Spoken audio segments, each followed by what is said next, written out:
दंडवत प्रणाम. आज 15वा अध्याय मी म्हणत आहे भगवद्गीतेचा.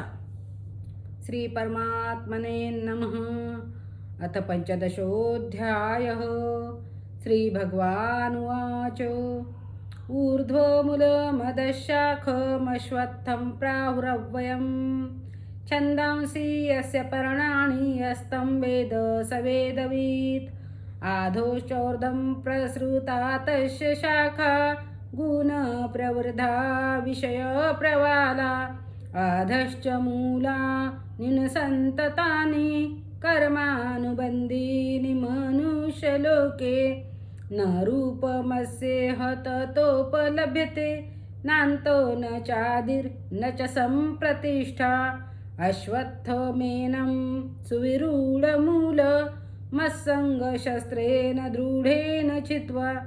तत्पदं तत् परिमार्गितव्यं यस्मिन् गतान् निवर्तन्ति भूय. तमेव चाद्यं पुरुषं प्रपद्य यतः प्रवृत्ति प्रसुता पुराणी. निर्माणमोहा जितसङ्गदोषा आध्यात्मनित्या विनिवृत्तकामा.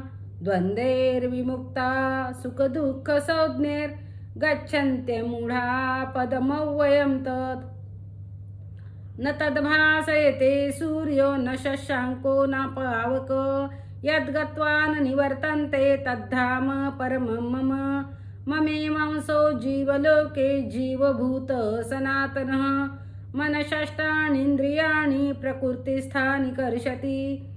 शरीरं यद्वाप्नोति यच्चाप्युत्क्रामतीश्वरा. गृहीत्वेतानि संयाति वायुर्गन्धारनिवाशयात्. स्तोत्रं चक्षुस्पर्शनं च रसनं घ्राणमेव च. अधिष्ठाय मनश्चायं विषयानुपसेवते. उत्क्रामन्तं स्थितं वापि भुञ्जानं वा गुणान्वितं. विमूढानानुपश्यन्ति पश्यन्ति ज्ञानचक्षुषो. यतन्तो योगिनश्चैनं पश्यन्त्यात्मन्यवस्थितं. यतन्तोऽपि कृतात्मानो नैनं पश्यन्त चेतसः. यदादित्यगतं तेजो जगद्भासेतेऽखिलं. यश्चन्द्रमसि यच्चाग्नो तत्तेजो विधिमामकं. गामाविशे च भूतानि धारयाममुषसा. पुष्णामि चौषधी सर्वा सोमो भूत्वा रसात्मका.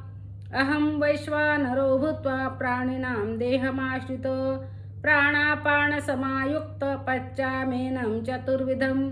सर्वस्य चाहं हृदि सन्निविष्टो. मतस्मृतिज्ञानमपोहनं च वेदेश सर्वैरहमेव वेदो. वेदान्तकृदेव विदेव चाहम्. द्वैमो पुरुषो लोके क्षरसाक्षर एव च. क्षर सर्वाणि भूतानि कुटस्थोऽक्षर उच्यते. उत्तम पुरुषोस्तन्ने परमात्मेत्युदाहृतो. यो लोकत्रयमाविश बिभर्ते वैश्वरा. यस्मात्क्षरमतीतोऽहम् अक्षरादपि चोत्तम. अतोऽस्मि लोके वेदे च प्रथितः पुरुषोत्तमम्. स सर्वविद् भजति मां सर्वभावेन भारत. इति गुह्यतमं शास्त्रमिदमुक्त मया नघ. यतद्बुद्ध्वा बुद्धिमानश्च कृतकृतश्च भारत. इति श्रीमद्भगवद्गीतासु उपनिषत्सु ब्रह्मविद्यायां योगशास्त्रे श्रीकृष्णार्जुनसंवादे पुरुषोत्तमयोगो नाम पंचदशोऽध्याय समाप्तगोढः. श्री गोपाल कृष्ण महाराज की जय. दंडवत प्रणाम.